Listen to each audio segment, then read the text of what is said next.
I need to get this off my chest because the situation is driving me crazy. I'm Robert, 34M, and I own this small cafe in downtown Seattle. It's not one of those trendy spots with fancy latte art and overpriced avocado toast, just a cozy place serving good coffee, fresh pastries, and simple lunches.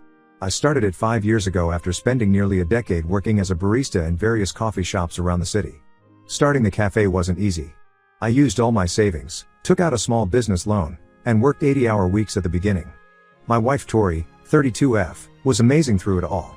She kept her teaching job and supported us while I got the business off the ground. Those first 2 years were rough. There were times I thought we wouldn't make it, but we pushed through. Now the cafe is stable. Not making millions, but enough to pay me and my 2 employees, Mark and Lisa, decent wages and keep the lights on. The problem started with my in-laws, Mike, 58M, and Linda, 56F. They owned this jewelry store that Mike's father started back in the 60s. It was one of those family businesses that everyone in town knew about. They sold everything from engagement rings to luxury watches, and while it wasn't Tiffany's, they did well enough to live in a nice house and put their kids through college. Both of Tori's siblings worked at the store. Tom, 35M, was their top salesman, the kind of guy who could convince anyone to upgrade to a fancier ring or more expensive watch. Rachel, 28F, handled their marketing and online presence. She's really good with social media, always posting about new collections and creating these mini documentaries about custom pieces they made. Everything changed about 6 months ago. Mike and Linda started watching these YouTube channels about people who sold everything to travel the world. At first, it was just something they watched for entertainment, but then they got obsessed. They started following all these travel influencers on Instagram, joined Facebook groups about digital nomads, and bought courses about making money while traveling. Tori and I noticed the change but didn't think much of it. Her parents had always been pretty level-headed about business decisions. They'd run their store successfully for decades. But something about these travel influencers really got to them. They kept talking about how life was passing them by, how they needed to seize the moment before they got too old, how the jewelry business was changing anyway with online retailers taking over. One day in January, they called a family dinner to make a big announcement. They decided to sell the store. Just like that. They had a buyer lined up, some corporate jewelry chain looking to expand in our area. Tom and Rachel were shocked. Sure, they'd get decent severance packages, but they'd both built their careers around the family business. Neither of them had ever really worked anywhere else. Mike and Linda were so excited about their plans. They'd sell the store, keep some of their best pieces to sell online while traveling, and become travel influencers themselves. They had it all mapped out, start in Southeast Asia where costs were low, build a following on social media, then partner with luxury hotels and jewelry makers around the world. They even had a name picked out for their brand, Gems Around the Globe. The sale went through faster than anyone expected. By March, they'd handed over the keys and were posting pictures from Thailand. Tom and Rachel had to scramble to find new jobs. Tom managed to get a position at a high-end department store, but he hates it. Rachel had a harder time. Turns out social media jobs are pretty competitive when you can't rely on family connections. Then last week, everything fell apart. Mike and Linda came back early from their trip. No big announcement, no explanation at first, they just showed up at Tori's school to surprise her. Later that evening, they called and asked for a family meeting at their house. Said they had something important to discuss. When Tori and I arrived, we found Tom and Rachel were already there. Mike and Linda looked different, tired, stressed, not at all like the excited travelers from their social media posts.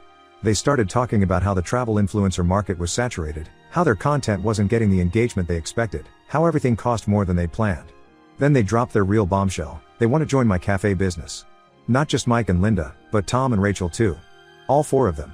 They had this whole presentation ready. Mike would handle the finances and expansion plans. Linda would develop new menu items and handle customer service.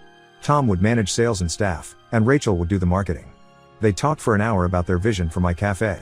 They want to expand into the empty space next door, add a jewelry display case for Linda to sell their remaining pieces, start a catering service, and eventually open more locations.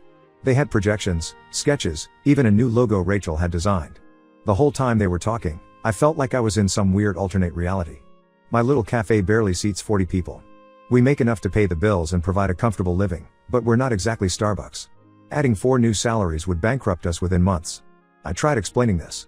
I showed them our actual numbers, our profit margins, monthly expenses, salary costs.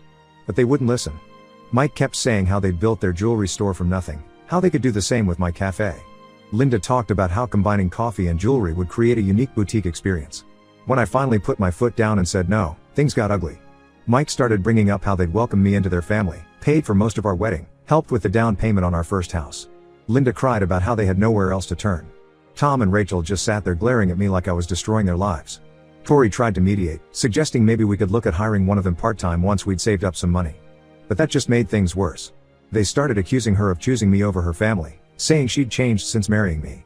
Now I'm getting constant calls and texts from various family members. Linda's sisters are calling me selfish. Mike's brother, who I've met maybe twice, left me a long voicemail about family obligations.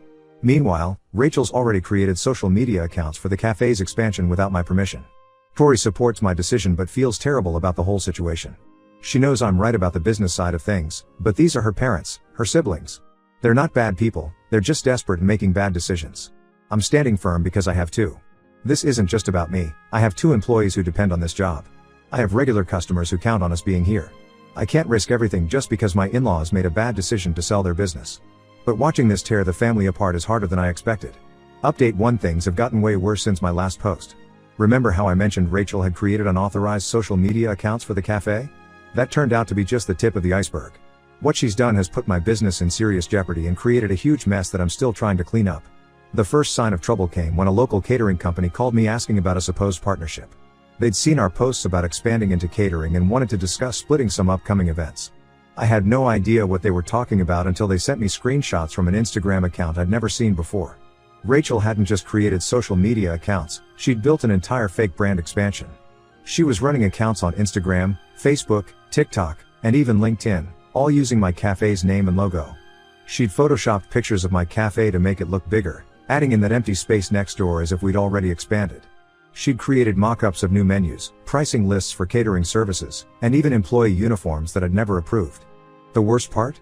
She'd been responding to customer inquiries and taking actual bookings. She set up a business PayPal account under her name but using my cafe's brand, and she'd been accepting deposits for catering orders and event bookings that we have no capability to fulfill.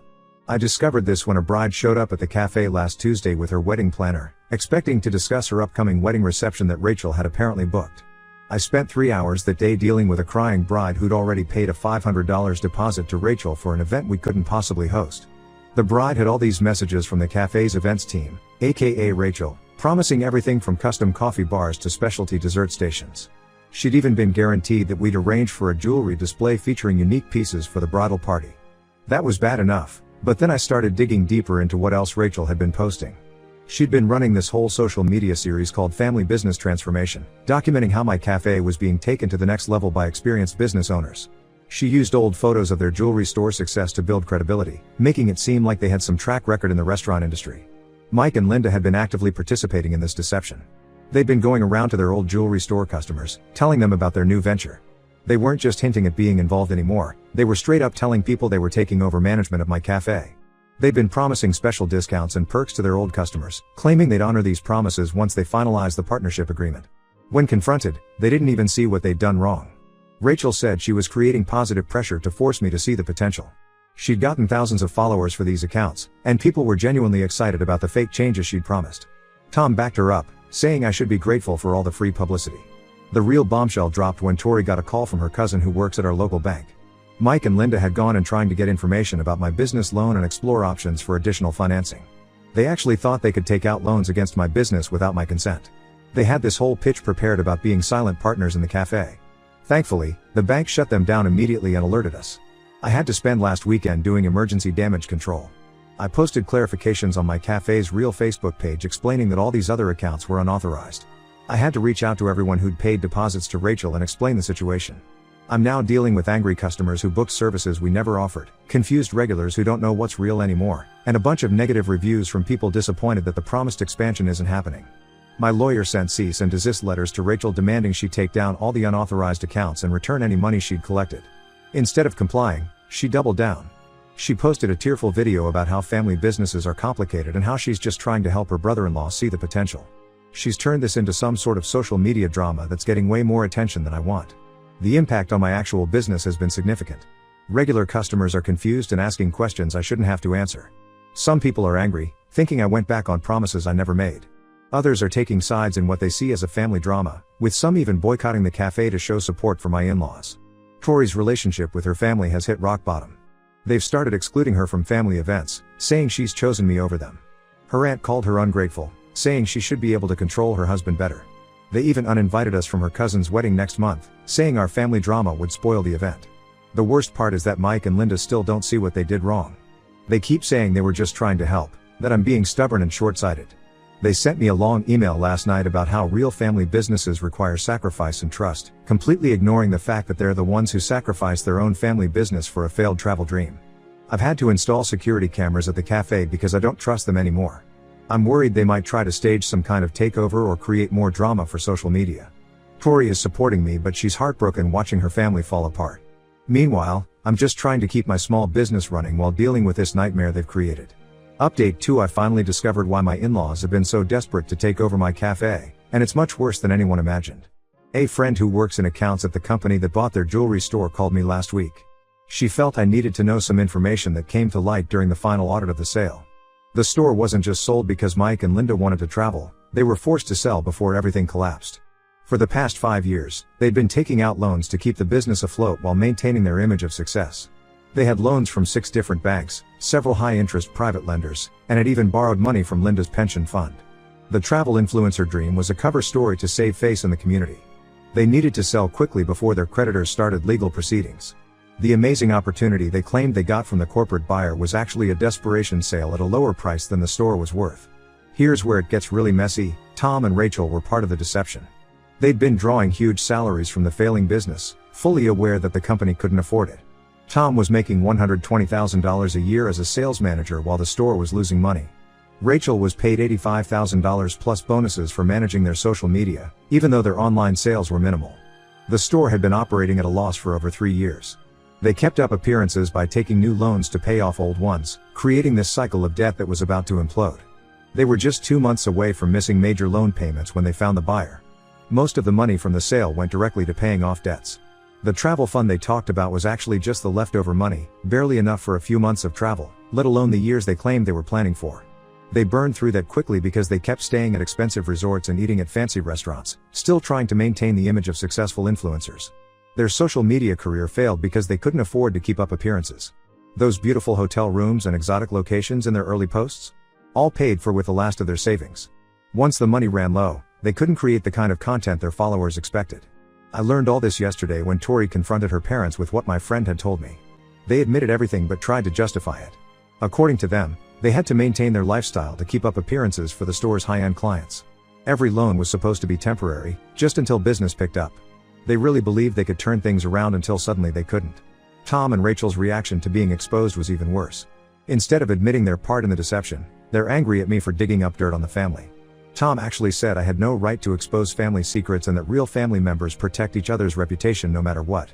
The most shocking revelation was about the cafe expansion plan they tried to force on me. I found a copy of their actual proposal in Tori's email. They'd forwarded it to her hoping she'd convince me. Their plan involved taking out nearly $800,000 in loans using my cafe as collateral. They wanted to copy the same destructive pattern that ruined their jewelry store. The jewelry display case they wanted to add? It wasn't just for Linda's remaining pieces. They still owe money to a supplier from their store and thought they could quietly sell jewelry through my cafe to pay them back. They were literally planning to use my business to hide their continuing debt problems. Tori is devastated. All those years she thought her family's business was successful, they were actually drowning in debt. All those fancy family vacations, the expensive gifts, the lavish parties, it was all funded by loans they knew they couldn't repay. Her college tuition that her parents insisted on paying? Paid for with borrowed money. The community is starting to talk. Other local business owners have called me sharing similar stories: bounced checks from the jewelry store, unpaid bills, promises of payment that never came through. Mike and Linda's perfect image is crumbling fast. They're still insisting I should let them join my cafe. Their logic now is that since they're truly desperate, they'll work extra hard to make it successful. They don't seem to understand that their track record of financial mismanagement is exactly why I can't trust them with my business. Update 3: The final straw came last week, and now we're headed to court. Despite my warnings and the cease and desist letters, Rachel not only kept running those unauthorized social media accounts but escalated things to a dangerous level. She started a Save the Family business campaign, painting me as some kind of villain who's destroying a legacy. But what pushed me to finally take legal action was discovering she'd collected over $18,000 in deposits for fake catering events. She was using a payment app under her name but with my cafe's branding, taking money from people for everything from wedding receptions to corporate events. Some of these bookings were for dates more than 6 months away, and she had no intention of refunding the deposits. My lawyer found 27 different customers who'd paid deposits ranging from $200 to $1,500. Rachel had sent them professional-looking contracts, complete with my cafe's logo and a forged signature. She even created fake staff profiles, making up names and backgrounds for event coordinators who don't exist.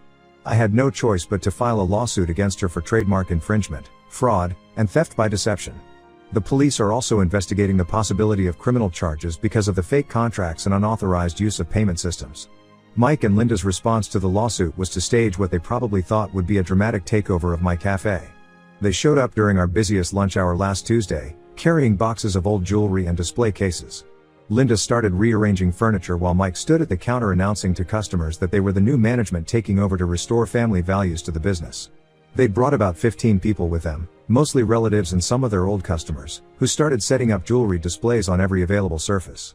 They live-streamed the whole thing on social media, calling it their rightful return to business. Some of their supporters were harassing my employees, telling them they should be grateful for experienced management. I called the police, and the whole thing was caught on our security cameras. It took 3 officers to convince them to leave, and even then, they tried to play it up for their live stream, crying about how their own family was having them forcibly removed from their new business. The video went viral in our local community Facebook groups, but not in the way they hoped. Most people are shocked by their behavior. The final insult was finding out they'd been telling people they were willing to honor gift cards from their old jewelry store at my cafe. Several customers tried to pay for coffee with old jewelry store gift cards last week, insisting the new owners said it would be fine. Tori and I have been forced to go completely no contact. We've blocked their numbers, email addresses, and all social media. We've had to hire a security company to watch the cafe, and I've had to explain the situation to all my employees so they know what to do if my in-laws show up again. We've also sent official statements through our lawyer to every family member, making it clear that any attempt to interfere with my business will result in immediate legal action. A few relatives have reached out to apologize, admitting they didn't know the full story and were misled by Mike and Linda's version of events. The saddest part is that Tom and Rachel are now trying to start a competing cafe on the other side of town, using all the social media following they built up while pretending to be my business. They're calling it a true family business, apparently forgetting that they helped run their last family business into the ground. My cafe is still here, still serving coffee, still making enough money to pay the bills. Sometimes protecting what you've built means making hard choices, even if those choices hurt people you once considered family. The lawsuit goes to court next month, and this time, I won't back down no matter how much they try to manipulate the situation.